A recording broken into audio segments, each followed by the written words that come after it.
Good morning students.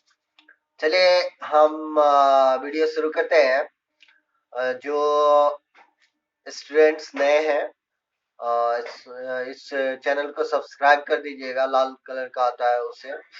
और जो जो पहले से हैं, अगर अच्छा लगे वीडियो तो उनको क्या करेंगे, लाइक कर देंगे, सब्सक्राइब और शेयर करेंगे अगर दूसरे लोगों को, जिनको और भी फायदा हो सके।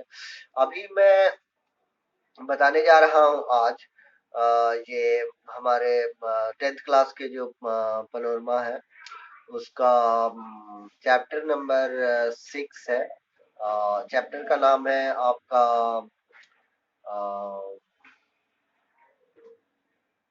Once upon a time. Chapter का नाम है वंस अपॉन अ टाइम। और इसके राइटर जो है टोनी मॉरिसन। इसके कौन राइटर है? Tony Morrison. तो वंस अपॉन अ टाइम के जो राइटर है टोनी मॉरिसन है। और टोनी मॉरिसन क्या करते हैं कि इसमें एक छोटी शॉर्ट स्टोरी बताते हैं।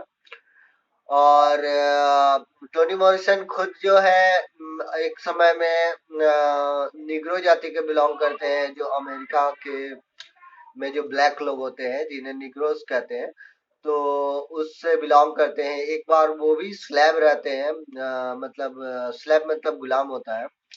तो वहाँ के जो ब्लैक लोग होते हैं उनको बड़ी हे दृष्टि से देखा जाता है। तो एक समय में अभी भी कई बार आप लोगों ने सुना होगा कि वहाँ पर विद्रोह वगैरह हो रहा था और प्रदर्शन वगैरह कर रहे थे वो लोग। तो टोनी मॉरिसन इस चैप्टर को लिखते हैं वंस अपॉन अ टाइम। और इस वंस अपॉन अ टाइम में वो बताते हैं कि इस तरह की कहानियां बहुत सारे लैंग्वेजेस में बहुत से लोग लिखते हैं। और शायद आपने सुना होगा कि एक विद्वान आदमी था, ये वो था। इस कहानी में जो है टोनी मॉरिसन एक लेडी के बारे में, एक वोमेन के बारे में जो ब्लैक रहती है, जो निग्रो जाति की रहती है, उनके बारे में कहानी बताया उन्होंने। ये ये अमेरिकन जो निग्रो लेडी रहती है, ये अंधी रहती है, ब्लाइंड रहती है, लेकिन इनका इनकी बुद्धि और जो ये काफी वाइज रहती है, काफी बुद्धिमान रहती है, और इनकी लैंग्वेज पर भी अच्छी खासी कमांड रहती है, काफी पकड़ होती है। तो वैसे तो ये शहर से काफी दूर, थोड़ा दूर पे अकेले एक मकान रहता है, उसमें रहती है। और ये अपने बनाए हुए नियम कानून पर चलती है अपने घर में। और चूंकि ब्लाइंड रहती है, अपना नियम कानून रहता है इनका, उसी के हिसाब से चलती है। और कभी कभार ये सोसाइटी की भी रूल को तोड़ती है, उसको भी भंग करती है, लेकिन ज्यादातर जो है अपने बनाए हुए नियम पर ही ये चलती है।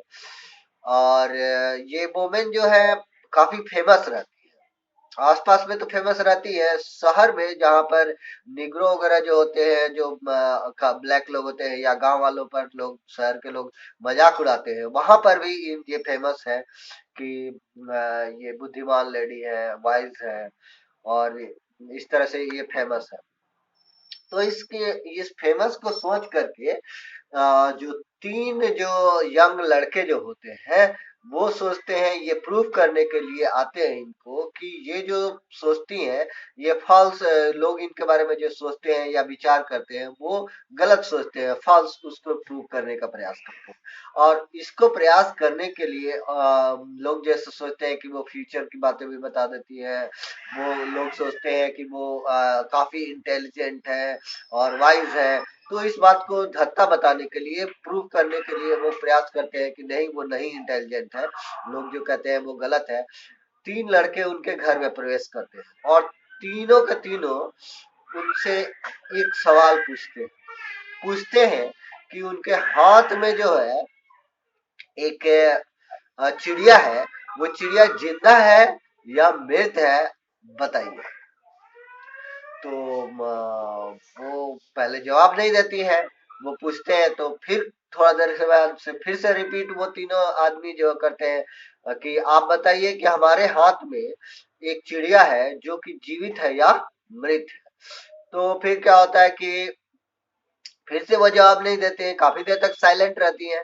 साइलेंट रहने के बाद वो फिर से उनसे वही सवाल करते हैं।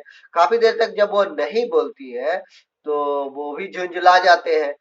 तो वो उनके शब्दों को भांपती रहती है और अंत में वो उनके शब्द उनके क्वेश्चन को आंसर भी नहीं करती और कहती है कि तुम लोग जो एक जो हमारी जो व्यवस्था है, जो हमारी हेल्पलेसनेस है, जो हमारी कमी है, उसका मजाक उड़ाने के लिए आए हो और तुम लोग देख सकते हो तो यही मजाक उड़ाने के लिए आए हो। मैं ये नहीं जानती हूँ, I don't know whether the bird in your hand is dead or alive, कि तुम्हारे हाथ में जो चिड़िया है वो जीवित है या मृत है, मुझे ये नहीं पता है। लेकिन मैं इसमें तुम्हारी कोई मदद नहीं कर सकती हूँ ये जानने में, और मुझे उससे कोई मतलब भी नहीं है। और फिर वो निग्रोज की जो परेशानियां हैं जो उनके बारे में बात करने लगती है इसमें। और वो मतलब इस कहानी को इस तरह से भी बताया जा सकता है कि बर्ड्स को क्या कह सकते हैं कि एक लैंग्वेज है, और जो लेड जो तीनों आदमी आए हैं वो उसके बारे उनको नहीं पता होता है। और रियली में बात ये होती है कि उनको लैंग्वेज की जानकारी नहीं होती है। फिर भी ये काफी वाइज रहती हैं, ये निग्रोस की जो प्रॉब्लम है उसको उठाती है, बताती है कि कैसे लोग में रहते हैं, कैसे लोगों को जो है दूसरे जगह भेज दिया जाता है, काफी मतलब परेशानी में डाला जाता है निग्रो जो ब्लैक लोग होते हैं उनको। तो उनकी परेशानियों को उठाती है ये, तो उनसे उन काफी वो प्रभावित हो जाते हैं। बाद में उनको पता चलता है कि हम लोग जो करने आए हैं वो गलत कर रहे हैं हम लोग। और अ, इसी तरह से इस चैप्टर में बताया गया है। और इस जो वंस अपॉन अ टाइम में एक और चीज बताया गया है कि एक इन रहता है, छोटा सा होटल रहता है, उसमें एक निग्रो लेडी आती है और क्या करती है कि वो कुछ ब्रेड सर्व करती है उन तीनों लोगों के पास, एक एक करके सबके पास पास लेके जाती है, देती है। और कुछ गर्म सूप वगैरह देती है, उन्हें सर्व करती है, मीट और ब्रेड उनको देती है खाने के लिए। और फिर क्या करती है कि सबके तरफ अच्छे लुक से मतलब ध्यान देती है, देखती है। तो एक पिटिएबल कंडीशन होता है, और ये ऐसा पहली बार होता है जब उन लोगों को जो है जो इतना प्रेम से कोई ट्रीट करता है, अच्छा से व्यवहार करता है। यही इस कहानी में बताया गया है। यहाँ पर बताया गया है कि फिर भी पता चलता है कि वो जो ब्लाइंड लेडी है वो वाइज ही नहीं है, बल्कि शब्दों की जादूगर भी है। एक बार कहती है कि मैं जानती हूँ कि ये जो है कि तुम्हारे हाथ में चिड़िया नहीं है, अगर मतलब कहने का मतलब है उनका ये है कि होता है कि तुम्हारे पास लैंग्वेज नहीं है, और तुम्हें लैंग्वेज की जानकारी नहीं है।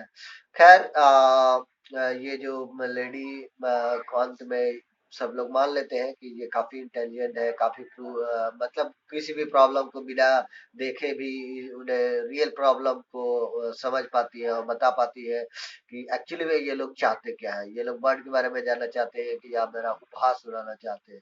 खैर वो काफी इंटेलिजेंट रहती ही है, और इस बात को प्रूफ भी वो करते हैं, सब लोग मान भी लेते हैं जो तीनों आते हैं वो लोग भी। और बस यही इस चैप्टर में दिया गया है, इससे ज्यादा कुछ नहीं। राइटर इसके जो है टोनी मॉरिसन है। टोनी मॉरिसन जनरली जो ब्लाइंड लोगों के बारे में ही कहानियां उन्होंने लिखी है, इसके पहले भी एक और दो कहानियां एलिफेंट में भी लिखी है उन्होंने, टोनी मॉरिसन ने। तो आपको अगर ये वीडियो अच्छा लगे, आपको ये कहानी अगर समझ में आ जाती है, तो आप इस वीडियो को लाइक कर दीजिएगा, शेयर कर दीजिएगा, ताकि नए लोगों जो है उनको भी मिल सके, और जो अगर नए हैं तो आप इसको सब्सक्राइब कर दीजिएगा। धन्यवाद।